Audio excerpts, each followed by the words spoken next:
सालों से हम सब यही समझ रहे थे कि इन्फिनिटी सागा और मल्टीवर्स सागा के बाद अगला सागा जो आने वाला है वो है म्यूटेंट सागा, क्योंकि जब से फॉक्स से एक्समैन के राइट मार्वल के पास वापस आए हैं तब से केविन फाइगी और उनकी टीम का प्लान है कि एक्समैन को रिकास्ट करके उनको रीबूट दिया जाए। एंड इस काम को लिखने का सिलसिला 2022 से शुरू हो चुका हुआ था। फास्ट फॉरवर्ड आज हम मल्टीवर्स सागा के ऑलमोस्ट एंड पर हैं और 3 साल बाद फेज 7 का आगाज हो जाएगा, जो कि शायद एक्समैन रीबूट्स के साथ होगा। लेकिन अब बात और भी ज्यादा इंटरेस्टिंग हो जाती है। कुछ रीसेंट रिपोर्ट्स के मुताबिक, जो कि ट्रस्टेड इनसाइडर सोर्स से आई हैं, ये अगला सागा म्यूटेंट सागा नहीं होगा, बल्कि एक और इनसाइडर के कोट के मुताबिक ये पूरा कॉन्टेक्स्ट बदल जाता है। जो मार्वल का अगला प्लान है सीक्रेट वॉर्स के बाद का, उस पर भी असर डालता है। तो चलिए ब्रेक करते हैं इस सारी इन्फॉर्मेशन को, फेज 7, फेज 8 और आगे क्या होने वाला है एमसीयू में। दरअसल आज ही एक आर्टिकल रिलीज हुआ है जिसका टाइटल है fresh reports uncover major clues next saga described as very dark. इनमें 2 इनसाइडर्स का जिक्र है, एक पुरानी रिपोर्ट है और एक नई रिपोर्ट है। एंड दोनों रिपोर्ट्स का कहना है कि एमसीयू का अगला सागा शायद सुपरनैचुरल सागा होगा। पहले इनसाइडर है जोआना रॉबिन्सन, जो कि the rain of Marvel studios किताब की राइटर है। इस किताब में काफी कुछ रिवील किया गया है मार्वल के अंदर से अनोनिमस सोर्सेज से।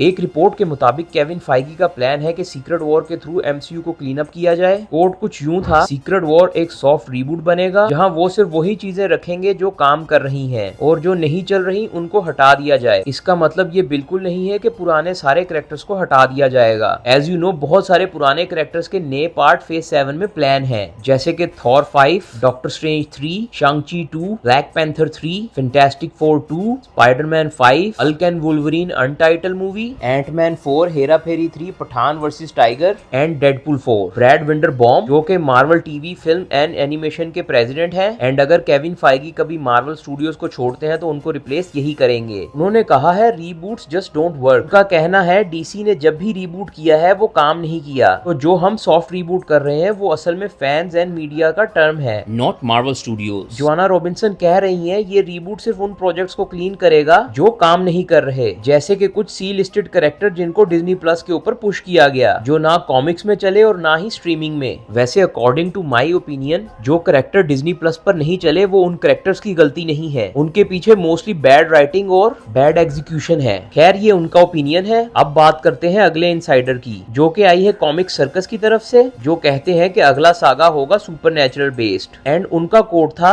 Very dark, very demonic, something out of Guillermo del Toro's favourite dream. ये पहली बार नहीं है कि ऐसे रूमर्स आ रहे हैं। वेयरवुल्फ बाय नाइट पहला प्रोजेक्ट था सुपरनैचुरल एमसीयू के लिए। ब्लेड भी इसी जोन का था लेकिन अभी तक बना नहीं। एंड आयरन हार्ट सीरीज में द हुड और शायद मुफिस्टो भी इंट्रोड्यूस हो जाए। एंड अभी रिसेंटली हॉलीवुड रिपोर्टर्स ने कंफर्म कर दिया है कि जॉन बर्थोल के Punisher Spiderman brand new day में आ रहे हैं। तो लोगों को इनकी वो रिपोर्ट्स याद आने लग गई कि स्पाइडरमैन एंड पनिशर मिलकर सैवेज हल्क से लड़ेंगे एंड मेफिस्टो भी इस फिल्म में हो सकता है। तो हो सकता है Marvel studios after secret war का ग्राउंड वर्क अभी से कर रहा है एंड ये सब कुछ मिडनाइट सन्स की मूवी की तरफ भी बिल्डअप कर रहा है। डैनियल आरपीके ने 2 साल पहले हमें बताया था कि मिडनाइट सन्स का प्रोजेक्ट अंडर डेवलपमेंट है एंड अभी रिसेंट रिपोर्ट्स आई हैं कि उस प्रोजेक्ट्स को फुल फोर्स के साथ प्री प्रोडक्शन में वापस डाल दिया गया है, क्योंकि वो चाहते थे कि अब वो ये रोल छोड़ दें। बट अब वो कह रहे हैं कि ब्लेड भी बनेगी और मिडनाइट सन्स भी। शायद ब्लेड मूवी का प्लॉट ही मिडनाइट सन्स की फॉर्मेशन के बारे में हो, जैसे कि captain America brave new world के एंड में सैम विल्सन नई एवेंजर्स की टीम बनाता है। वैसे कभी कभी मैं सोचता हूँ कि मार्वल को नई मूवीज के ऊपर काम करने के लिए इतना टाइम क्यों लग जाता है। ऑनेस्टली मेरे पास तो हर कैरेक्टर के लिए 2-2, 3-3, 4 स्क्रिप्ट्स के आइडियाज पड़े हुए हैं, लेकिन उन पर बात किसी और दिन करेंगे। एंड आपको क्या लगता है अगले सागा का नाम क्या होना चाहिए? क्योंकि सुपरनैचुरल सागा का नाम मुझे इतना अपीलिंग नहीं लग रहा,